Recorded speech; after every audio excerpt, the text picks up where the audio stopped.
میرے نبی پاک علیہ السلام نے فرمایا اگر تو رب پہ بھروسہ کرے گا نا تو جس طرح پرندے صبح بھوکے نکلتے ہیں گھونسلوں سے، نہ انہیں پتہ ہوتا ہے کس دفتر میں جا کے بیٹھنا ہے، نہ یہ خبر ہوتی ہے کہ مزدوری کہاں کرنی، نہ یہ انہیں پتہ ہوتا ہے کہ میرا رزق کہاں ہے، وہ نکل آتے ہیں اللہ کے بھروسے پہ۔ نکلنا تیری ذمہ داری ہے، نکلنا۔ وہ نکل آتے ہیں اللہ کے بھروسے پہ۔ فرمایا جب نکل آتے ہیں شام کو واپس لوٹتے ہیں تو اللہ انہیں پیٹ بھر کے روزی عطا کرتا ہے۔ بھروسہ ذات خدا پہ، بھروسہ اللہ کی ذات پہ، رب کریم کی ذات پہ۔ بندوں پہ لوگ بھروسہ کرتے ہیں، دنیا داروں پہ، سیاستدانوں پہ، وڈیروں پہ، پھر بھروسے ٹوٹتے ہیں۔ بھروسہ اللہ کی ذات پر، اور جب اللہ کی ذات پہ تیرا بھروسہ ہوتا ہے نا میرے بھائی، ان تنہائیوں میں جن تنہائیوں میں کوئی کام نہیں آتا، ان مجبوریوں میں جن مجبوریوں میں لوگ دامن چھڑا کے نکل جاتے ہیں، جب تیرا بھروسہ اللہ کی ذات پہ ہوتا ہے تو ان بیماریوں میں جن میں میڈیکل رپورٹیں جواب دے جاتی، ڈاکٹر ہتھیار پھینک جاتے ہیں، ان تنہائیوں میں، پریشانیوں اور آزمائشوں میں جو ذات پھر آگے بڑھ کے تیرا دامن تھامتی ہے وہ ذات خدا بندی ہی ہوتی ہے۔ پھر اللہ تبارک و تعالیٰ تیری مدد فرماتا ہے، پھر وہ اس کا کرم تجھے تھام لیتا ہے۔ جب تو بھروسہ، حضرت ابراہیم کے لیے آگ جلائی گئی،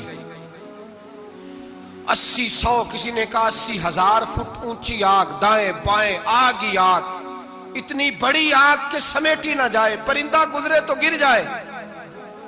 حضرت ابراہیم کو آگ میں ڈالا جانے لگا، کوئی ساتھی نہیں، کوئی پیارا نہیں، کوئی دوست نہیں، کوئی بھائی نہیں، کوئی امتی نہیں، کچھ بھی نہیں، اکیلے۔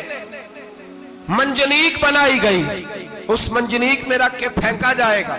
حضرت ابراہیم کو رکھا گیا، جب منجنیق میں رکھ دیا تو حضرت جبریل حاضر ہوئے، کہنے لگے ابراہیم کوئی ضرورت ہو تو میں حاضر ہوں، ایک پر ماروں گا، آگ ساری ان کی طرف کر دوں گا۔ اب فرمانے لگے حاجت تو ہے پر تیرے ساتھ میری کوئی حاجت نہیں۔ وہ بارش کا فرشتہ آیا، کہنے لگا حضور حکم دے تو برسا دوں۔ ہوا کا فرشتہ کہتا ہے میں اللہ کی طرف سے مامور ہوں، مجھے حکم ملے تو میں ہواؤں کے رخ پھیر دوں نمرود کی جانب، یہ ساری آگ ان پر گر جائے، بارشیں برسا کے سیلاب کر دوں۔ تو حضرت ابراہیم کہنے لگے مجھے کسی کی حاجت ہی نہیں۔ فرمایا ٹھیک ہو گیا، جیسے وہ چاہتا ہے میں تیار ہوں۔ حضرت جبریل امین عرض کرنے لگے حضور میں آیا ہوں، مجھے حکم دے۔ فرمایا کوئی ضرورت نہیں تیری، آپ جائیے۔ تو کہنے لگے پھر رب سے دعا ہی کر لیں۔ تو حضرت ابراہیم کی آنکھوں میں 2 آنسوں کے قطرے چمکے، فرمانے لگے رب کو نہیں پتا اس کا خلیل کس حال میں ہے، وہ نہیں جانتا، میرا مالک ہے، میرا رب ہے، میری پیشانی اس کے سجدے کی لذت سے آشنا ہے، میں صرف اس کی بارگاہ میں جھکتا ہوں جب مالک وہ ہے، رازق وہ ہے، پیدا کرنے والا وہ ہے، دینے والا وہ ہے، سننے والا وہ ہے، تو پھر مجھے بڑھ کر سنانے کی حاجت نہیں۔ جبریل آپ جائیے، میرا بھروسہ اللہ کی ذات پہ ہے، میں جانوں اور میرا خدا جانے، بیچ میں کوئی نہیں آئے گا۔ حضرت سیدنا اور پھر اللہ تبارک و تعالیٰ کے نبی کا بھروسہ تھا تو پھر آزمایا گیا ان کا بھروسہ۔ یہ نہیں کہ آگ پھینکنے سے پہلے بجھ گئی، بلکہ تمام کتابیں اٹھائیے، آگ میں ایک دفعہ گرنا پڑا، آگ کے اندر جھونس دیے گئے، ڈال دیے گئے۔ جب آگ میں گرے ہیں پھر آواز آئی ہے یا نار کونی بردم و سلاما علی ابراہیم، اے آگ اب تو ابراہیم کے لیے سلامتی والی بھی ہو جا اور ٹھنڈی بھی ہو جا۔ تو رب تعالیٰ فرماتا ہے تو مجھ پر بھروسہ کر، میری ذات پر تیرا توکل ہونا چاہیے۔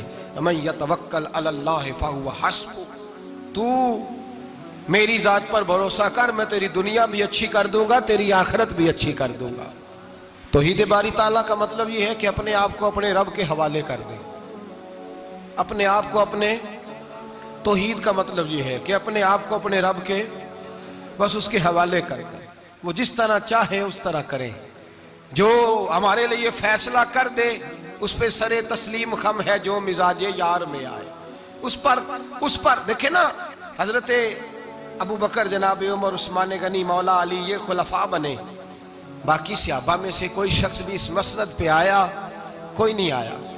پھر کچھ صحابی گورنر بنے، حضرت بلال حبشی کسی عہدے پہ بھی فائز نہیں ہوئے، نوکری سب سے زیادہ، ایک عہدہ بھی نہیں، لیکن تاریخ میں کوئی کمزور حوالہ بھی نہیں کہ کبھی حضرت بلال نے کہا ہو کہ میں بڑا پریشان ہوں، کچھ بھی نہیں، جائیداد نہیں، یار بنا کچھ نہیں، گھر کوئی نہیں، تو چلو مکان بن جاتے، 2 دکانوں کا کرایہ ہی آنے لگتا، کوئی بات نہیں فرمائی، زندگی کو مطمئن گزارا۔ وہ حضرت بلال کہنے لگے جو میرا مقام ہے وہ تو کسی اور کا ہے ہی نہیں، وہ تو کسی اور کا ہے ہی نہیں۔ صحابی جہاں بھی تھے وہ کہتے تھے حوالے کر دیا اپنے آپ کو اپنے رب کے۔ حضرت فاطمہ بنت قیس ایک صحابیہ تھی، ان کے خاوند کا وصال ہو گیا، ایک امیر آدمی کا رشتہ بھی آیا، اور نبی پاک صلی اللہ علیہ وسلم کے غلام اسامہ بن زید کا رشتہ بھی آیا۔ یہ اسامہ غریب بھی تھے، غریب تھے، غلام بھی تھے، رشتہ آیا۔ اب انہوں نے حضور کی رضا دریافت کی تو نبی پاک کا جھکاؤ غلام اسامہ کی جانب تھا۔ اب ان کے سارے گھر والے کہنے لگے حضور کا اگر تم سمجھتی بھی ہو تو مشورہ ہے، چاہت ہے، حکم تو نہیں نا، ہر آدمی کو اجازت ہے، مرضی سے نکاح کر سکتا ہے، تو آپ امیر آدمی سے رشتہ کریں جو آپ کو خوش رکھے۔ تو حضرت فاطمہ بنت قیس کہنے لگی ماں باپ سے آپ میری فکر نہ کریں، مجھے میرے نبی کے حوالے کریں، اللہ مجھے کبھی ضائع نہیں کرے گا، میرے بھائی اپنے آپ کو رب رسول کے حوالے کرو۔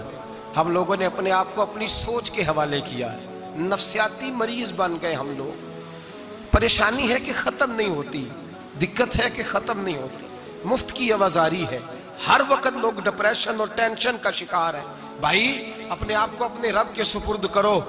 یہاں تو کوئی کسی چودھری کو کہہ دے کہ بھائی جس طرح کا تیرا دل کرتا ہے میں تیرا اس طرح کر لے، تو وہ انسان کا نقصان نہیں کرتا، کہتا ہے وہ تو میرے پلڑے میں آ کے بیٹھ گیا ہے تو کیسے نقصان کروں۔